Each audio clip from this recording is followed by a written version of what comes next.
conférencier, c'est le professeur Amin Ferrochi, qui est professeur des universités, directeur du laboratoire d'innovation managériale, gouvernance et entrepreneuriat. Donc un profil très intéressant et qui, ça, vraiment, aujourd'hui. Donc il est directeur adjoint de la post-graduation, de la recherche à l'ENSM, l'École nationale supérieure de... Ah, vous n'êtes plus. D'accord, ça je ne l'ai pas compris. Et comme je l'ai dit, il était directeur, ou il est encore, je ne sais pas, directeur du laboratoire, de laboratoire de recherche. Donc, vous avez la parole, professeur. J'ai une voix qui porte, j'ai pas besoin de...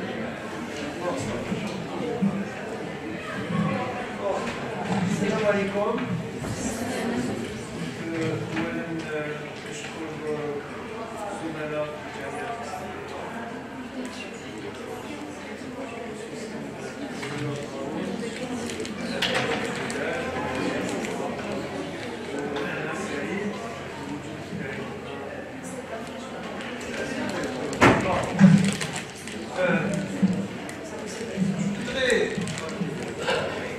Je voudrais, avant de vous introduire dans ce sujet, remercier les collègues de l'Université de Constantine pour l'organisation parfaite, pour l'accueil chaleureux. Donc, ma communication est intitulée « Co-construire la motivation professionnelle en dépassant le cadre étriqué des carrières prédestinées ». D'abord, je voudrais donner des explications. Pourquoi co-construire, le préfixe co, une motivation professionnelle a besoin de plusieurs acteurs pour lui donner naissance.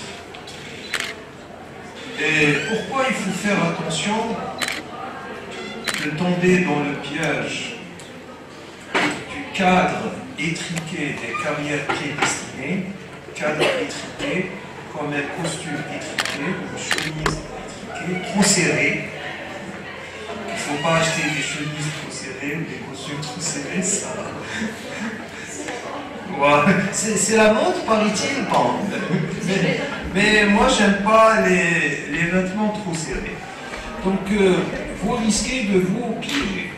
Donc, l'enseignement supérieur forme des cadres de conception, des cadres très haut niveau, qui sont appelés à contribuer dans le débat national, dans le débat sociétal, et à enrichir le débat national. Et ces cadres qui pourraient être considérés comme intellectuels, je ne sais pas si c'est le cas ou non, Madame Zach peut le confirmer, ces cadres sont-ils employables? La question qui m'intéresse en premier, les intellectuels sont-ils employables? Si vous avez une entreprise à Constantine intéressée par le recrutement de pour une loge, moi j'ai une réponse, mais je vous laisse réfléchir à cette réponse. On demande à l'université,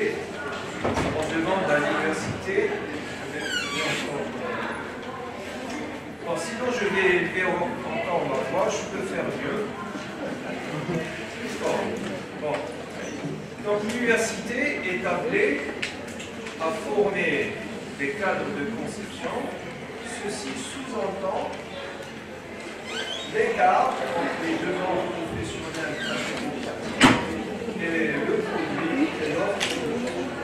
Donc je voudrais rapidement, avant de parler de la co-construction, faire un rappel nécessaire, un rappel historique de certains concepts qu'on utilise à fort et à la travers, tels que la professionnalisation, l'employabilité, les parcours professionnels. Ça signifie quoi? Il faut savoir que pour l'historique de la professionnalisation de l'enseignement supérieur, nous sommes très influencés par les apports d'un État au-dessus superpuissant. Est-ce que vous connaissez la superpuissance qui est en déclin maintenant? Les plus seules superpuissances, c'est les États-Unis.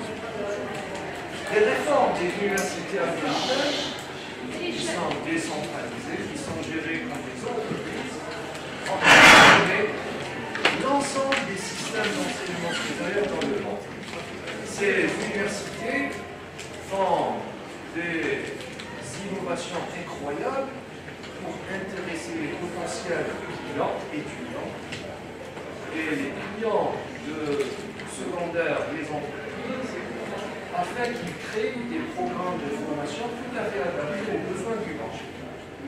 Ceci a influencé les pays européens qui ont signé ce qu'on appelle le processus de Cologne, ou déclaration de Cologne en 1999, et qui ont engagé des ressources incroyables. Il faut voir ce qu'on a mis sur le développement de l'enseignement supérieur afin d'assurer une mobilité des étudiants, des enseignants et du corps administratif en Europe afin de donner des perspectives nouvelles à tout ce monde qui tourne autour de l'université et ses projets. Et puis, notre pays a commencé à réfléchir à une réforme appelée communément réforme LMD, qui est inspirée de la logique de professionnalisation. Donc, le LMD a été adopté à partir de 2004, et nous sommes toujours dans ce système qui est appelé à faire plus en matière d'employabilité, qui devrait intéresser plus le monde des entreprises. Selon l'auteur, qui a fait un travail très intéressant et qui a été précédemment cité par le Dr Caro, Gautier-Hunt considère que la professionnalisation est une injonction imposée par les acteurs puissants, les acteurs économiques puissants et les multinationales. Donc, c'est une injonction imposée par les acteurs puissants qui cherchent leur propre intérêt, qui cherchent à avoir des diplômés très adaptés afin qu'ils augmentent leur profit et afin qu'ils coïncident avec leur stratégie d'affaires. Ce sont les acteurs puissants qui ont imposé et induit ce genre de réformes. Donc les réformes de l'enseignement supérieur peuvent être résumées en 3 points essentiels. D'abord, il s'agit d'assurer la visibilité des qualifications pour les diplômés. Vous devez être plus visible sur le marché du travail. Vous devez répondre aux besoins des entreprises. Et puis, nous avons un concept qui fait son entrée à l'enseignement supérieur. Vous devez être employable. Vous devez faire des apprentissages. Ça, c'est choquant. Les apprentissages étaient réservés uniquement à la formation professionnelle. Ce qu'on appelle en anglais VET, Vocational Education and Training. Donc, la formation professionnelle est une formation basée sur l'apprentissage. Mais avec ces réformes, nous avons introduit l'apprentissage dans l'enseignement supérieur. L'étudiant doit être en quelque sorte, entre parenthèses, un apprenti. Et puis le troisième point important, c'est la mise en œuvre du système assurance qualité. Les réformes demandent quand même une certaine assurance qualité nécessaire pour constater les progrès et suivre les évolutions. Sans l'assurance qualité qui est extrêmement importante dans notre secteur, j'espère que la SIACAS aura plus d'importance. J'espère qu'on aura l'agence de l'assurance qualité prochainement, qui va être en principe le maître d'ouvrage de ce grand chantier. Donc pour l'employabilité, vous avez énormément de définitions. Moi, je ne vais pas m'attarder sur ces définitions, mais toutes ces définitions sont contextualisées dans des environnements précis. Nous devons avoir notre propre conception de l'employabilité. L'employabilité ne devrait pas être prise comme étant un produit standardisé. Et notre conception devrait être influencée par notre projet de société. Ce que nous voulons pour notre pays, pour notre avenir, pour nos enfants, devra influencer notre définition de l'employabilité. Nous avons plusieurs essais Du point de vue enseignement supérieur, un universitaire avait donné une définition assez caractéristique. Donc il considère un étudiant employable dans le contexte d'une activité donnée s'il est capable de démontrer un ensemble de réalisations utiles pour cette activité. Dans le cas contraire, il est employé. Et les étudiants, même les systèmes d'études informant, attention, les gens me disent, vous voyez les derniers, que l'Algérie c'est l'enfer, le reste du monde c'est le paradis, c'est pas vrai. Tous les systèmes vivants ont des lacunes en matière de formation et n'arrivent pas à suivre le monde industriel et le monde de l'entreprise, qui est beaucoup plus rapide que le monde de l'enseignement et de la formation. Les étudiants disposent d'un grand atout. C'est quoi l'atout des étudiants, des jeunes étudiants? Moi, je pose cette question. Est-ce qu'il y a quelqu'un qui peut me donner, c'est quoi votre atout? Vous avez peut-être des lacunes, vous n'avez pas de compétences. Et vous avez un grand atout, c'est l'adaptabilité. Un jeune étudiant peut s'adapter. Vous êtes connecté, vous êtes toujours en train de suivre ce qui se passe dans le monde. Vous avez des outils que nous, moins jeunes que vous, nous n'avons pas eu lorsqu'on était étudiants. Donc vous êtes mieux outillés que nous. Et vous pouvez en quelque sorte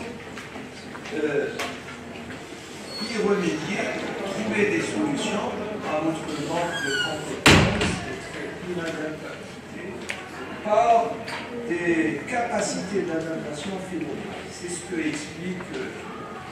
Donc pour les parcours professionnels, combien on a de parcours possibles selon vous? Combien on a de parcours possibles? Pour les parcours professionnels, généralement, on distingue entre le parcours de salarié en entreprise, en administration, dans la société civile, dans une ONG, ou bien le parcours d'entrepreneur. Vous avez le choix entre deux parcours. Et vous avez besoin de compétences pour chaque parcours. Les étudiants sont dans des établissements d'enseignement supérieur, suivent des cours, peuvent faire des stages, mais ils ne doivent pas être conditionnés pour choisir l'un ou l'autre parcours. Vous devez en quelque sorte vous découvrir et connaître votre besoin et votre objectif. Ce que vous voulez, c'est extrêmement important. Ce n'est pas à l'État ou au gouvernement ou bien à l'établissement d'enseignement supérieur qui vous prédestine à une carrière politique. Vous avez la capacité maintenant pour choisir et prendre des décisions en matière de carrière professionnelle. Et à titre d'exemple, si vous êtes diplômé en langue, en lettres, combien de possibilités pourriez-vous faire sur le monde professionnel? Donc vous pouvez être enseignant dans l'éducation, vous pouvez faire de la création artistique, faire du théâtre, faire de la peinture, c'est possible. Vous pouvez être en administration publique, vous pouvez être bénévole et salarié dans une association pédagogique, vous pouvez être dans l'enseignement privé, enseignant dans une école privée, vous pouvez être entrepreneur associé dans un projet de plateforme tel que le projet de notre collège d'enseignement personnalisé à distance. Vous pouvez être entrepreneur par la création d'un établissement privé pour le soutien scolaire. Vous pouvez faire énormément de choses. Vous pouvez même faire une formation, une autre formation pour changer de vocation. Ça, c'est pas le gouvernement qui décide. C'est pas le recteur ou la doyenne de votre faculté qui décide à votre nom. C'est à vous de prendre les décisions qui s'imposent et à faire connaître votre projet et vos objectifs. Donc si on est dans le cas des jeunes salariés ou bien diplômés orientés vers le salariat, nous avons deux grands défis pour ce parcours professionnel. C'est de réussir la période d'essai en entreprise et puis, plus tard, assurer un développement de carrière. Si vous avez une période d'essai, vous devez vérifier plusieurs points. Vous devez d'abord avoir suffisamment confiance en soi pour convaincre. Et ça, l'établissement d'enseignement supérieur peut faire beaucoup de choses. Mais également l'entreprise, lors du processus d'immersion, quand je dis immersion et non pas apprentissage, l'entreprise peut faire également beaucoup de choses. Nous sommes parfois face à des étudiants qui ont des potentialités, mais ils n'arrivent pas à les identifier. Ils ont un manque de confiance. Et bien, si vous avez suffisamment confiance en soi, vous pouvez faire tout ce que vous voulez. Et puis, vous devez avoir des connaissances suffisantes, des connaissances utile et surtout des savoir-être. Vous devez savoir se comporter en entreprise, dans une réunion, lors des échanges avec les collègues.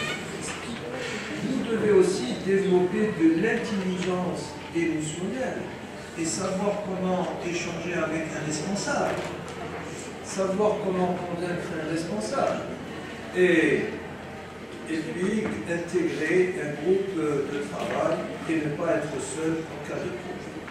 Plus tard, si vous avez réussi votre période d'essai dans le parcours professionnel entreprise, en qualité de salarié, vous aurez la possibilité de développer d'autres compétences, comment devenir collaborateur efficace au quotidien, et puis vous avez par exemple comment développer une résilience et bien vivre avec les autres, bien interagir avec les autres. Ça ne s'apprend pas à l'établissement d'enseignement supérieur, mais ça s'apprend dans le monde des organisations, dans le monde des entreprises.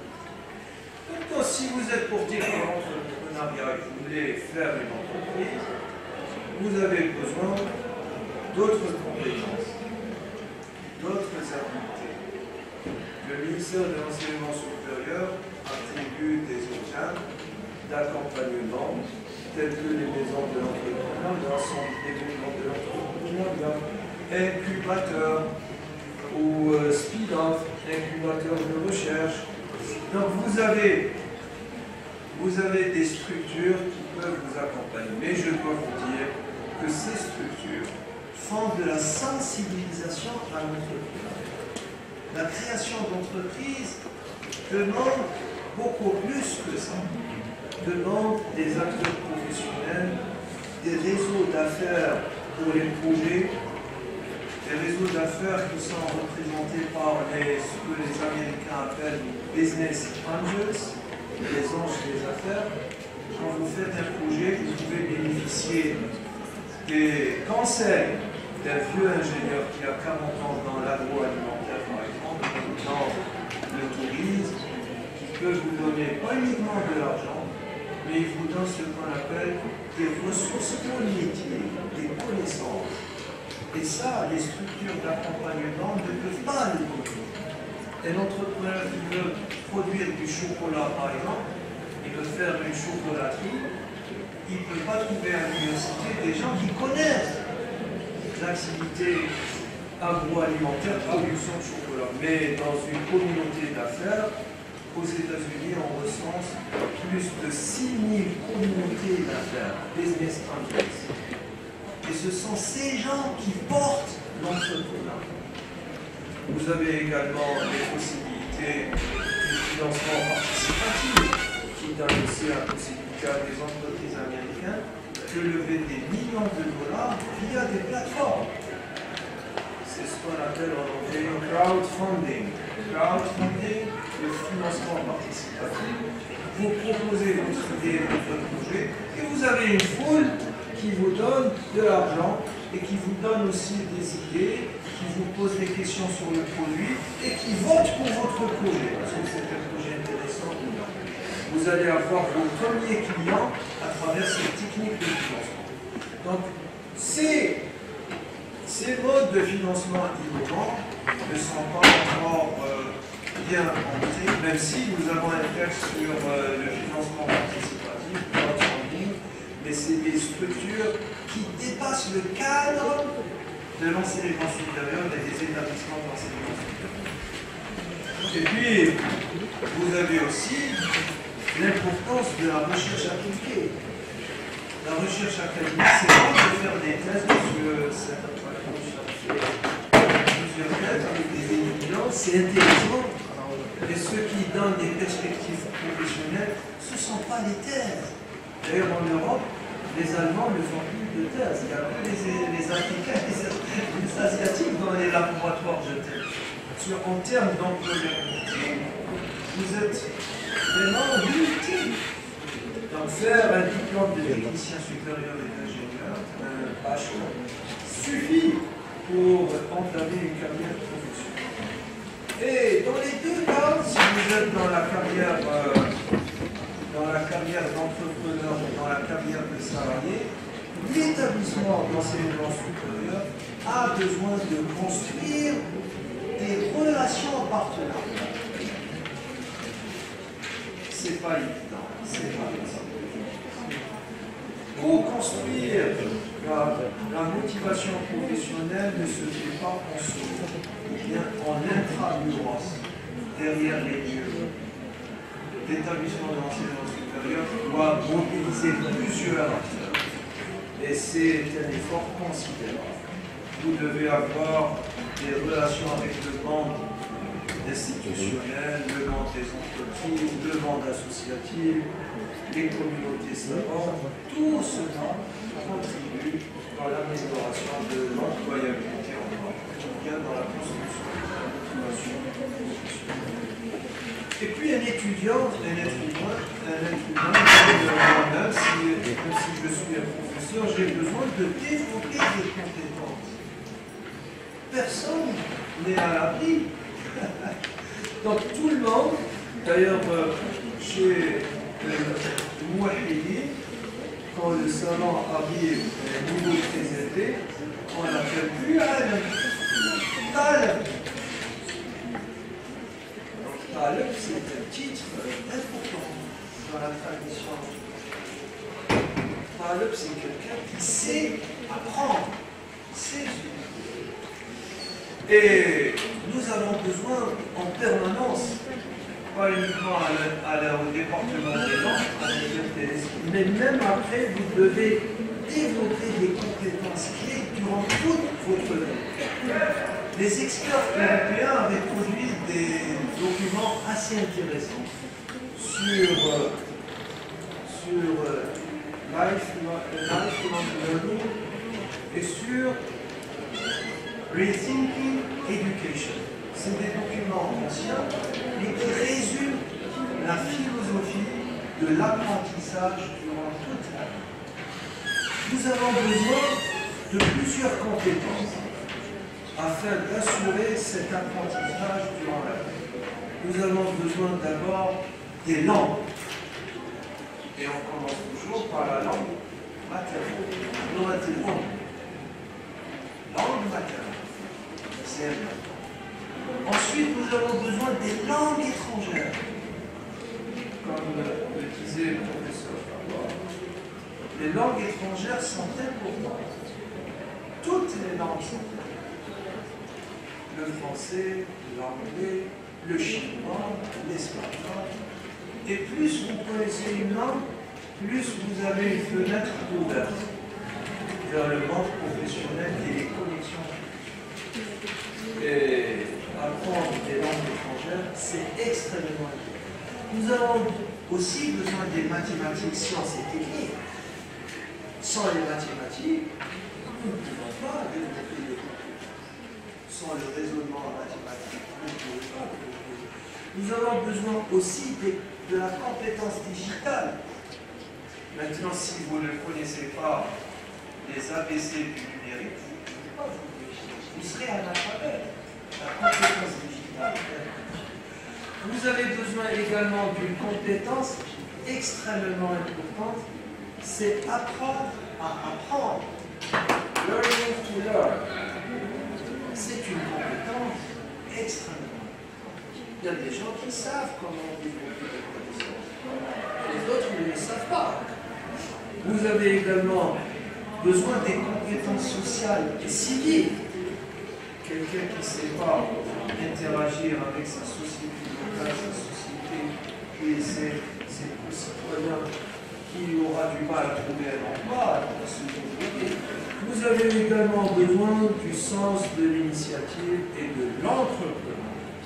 Sens de l'initiative en qualité de salarié, ou bien on dit en français intrapreneuriat. Et l'entrepreneuriat, si vous êtes dans le monde des affaires. Toutes ces compétences, vous avez besoin également de la sensibilisation et expression culturelle. Toutes ces compétences sont nécessaires et extrêmement importantes pour tout le monde, étudiants et professeurs, ingénieurs et techniciens, lettrés et non lettrés. Tout le monde a besoin d'apprendre afin d'accroître ses chances sur le marché du travail. Avant de conclure, je voudrais vous parler de l'expérience de l'École nationale supérieure de management qui reçoit des étudiants. Au début, c'était des étudiants du domaine ST, sciences et technologies, et qui préparaient un diplôme en management. C'était le label, Barouch et Madame Zelch ont contribué à la fondation de cette école, l'école de la double compétence. Donc nous avons des étudiants qui font des choses assez intéressantes. Pour vous dire qu'en Algérie, nous avons des trains qui arrivent à l'heure. Même si les trains souvent arrivent en retard, nous avons des trains qui arrivent à l'heure. Nous avons des étudiants qui ont réussi à faire des publications scientifiques en anglais, qui ont fait des parcours dans leur faculté d'origine, en sciences alimentaires. Par exemple, vous avez des étudiants en sciences alimentaires, Kala et Esmina Chou, une étudiante en hygiène sécurité à Betia, c'est hygiène sécurité à Betia, qui a publié un article dans Avec.com. Et puis, des urbanistes qui sont diplômés de l'université de Glass en architecture et qui ont réussi à écrire un papier sur le sujet de recherche appliquée. Tous ces étudiants ont eu un poste d'emploi. Ils sont. Pourquoi ils ont réussi le parcours professionnel en qualité de salarié? En réalité, c'est pas moi qui est responsable. Moi, je n'ai pas fait grand-chose. Mais c'est le parcours. Et ceux qui sont en sciences alimentaires, ils ont fait plusieurs stages en entreprise. C'est ce qu'on appelle communément apprentissage. Ils connaissent les problèmes d'entreprise. Deuxièmement, ces gens-là ont bénéficié d'un enseignement à l'école d'universitaires et de professionnels. Et ils ont pu trouver un besoin réel en entreprise pour traiter un sujet donné, une question de gestion donnée, une question d'organisation. Leur réussite dans la recherche appliquée leur a donné la possibilité d'avoir un emploi. Et puis, ils maîtrisent plusieurs langues. Donc, ils parlent langue nationale, français, anglais. C'est un grand atout. Plus vous maîtrisez les langues, plus vous avez. Et si je résume ce processus idéal, en réalité, il s'agit d'amener des étudiants en immersion, en parenthèse, apprentissage, je ne sais pas si ça se dit dans l'enseignement, et puis leur permettre de développer, de vérifier et de transférer des savoirs dans ce monde de l'entreprise afin que vous arriviez à faire valoir des pratiques intéressantes, reconnues par l'entreprise. Voilà comment on recrute. On recrute parce qu'on constate que vous avez une très bonne chose à proposer, que vous êtes bien cohérent dans votre démarche, que vous intéressez l'entreprise. Et les pratiques valorisantes de l'entreprise intéressent le monde des affaires. Les gens recrutent ceux qui créent de la valeur. Ils ne recrutent pas quelqu'un qui ne peut bien amener l'entreprise. Pour conclure, je voudrais vous dire d'abord que prioriser la motivation professionnelle, à mon sens, s'avère plus adapté que de se concentrer uniquement sur l'employabilité, laquelle est étroitement liée au diplôme de la formation professionnelle. Nous ne pouvons pas faire mieux que la formation professionnelle. La formation professionnelle est dans le système apprentissage, ils sont très bien avancés, et les entreprises quand ils recrutent beaucoup plus en formation professionnelle. Donc c'est une compétition difficile. Nous devons, à mon sens, encourager, favoriser la construction, la co-construction de la motivation professionnelle. Et puis, la motivation professionnelle, ça ne se décrète pas, ça ne se décide pas. C'est un choix, c'est un acte tout à fait pensé et libre. Vous devez choisir ce que vous voyez intéressant pour vous. Vous devez réfléchir, constater, observer ce qui se passe autour de vous pour vous donner la possibilité de choisir. Effectivement, notre système n'encourage pas ces habiletés ou ces facultés. Si je compare par exemple le système d'enseignement allemand, qui consacre beaucoup de ressources pour la connaissance de l'environnement. Vous avez des Allemands qui commencent les sorties en entreprise en école primaire, qui découvrent les institutions, qui découvrent l'environnement immédiat de la ville, qui découvrent les métiers en bas âge. C'est un processus qui demande beaucoup de ressources. Avant l'université, ça se crée dans les cycles, les premiers cycles d'enseignement. Et puis, nous sommes tous conscients que pour avoir une motivation professionnelle, nous devons faire appel à plusieurs facteurs. Les établissements d'enseignement supérieur, peut-être, ne sont pas suffisamment élucidés pour créer des relations partenariales de qualité avec les acteurs privés. Et je termine sur ça. Si vous n'avez pas de passerelle entre les domaines et sciences, si vous n'avez pas des évolutions possibles entre des domaines de sciences, vous allez hypothéquer les capacités de votre vie. Un système performant, c'est un système qui pourrait donner la possibilité à un juriste de terminer sa vie professeur de psychologie. C'est possible. Et puis, donc si vous ne donnez pas la possibilité aux étudiants de faire ça, je vous remercie madame. J'ai épuisé mon temps.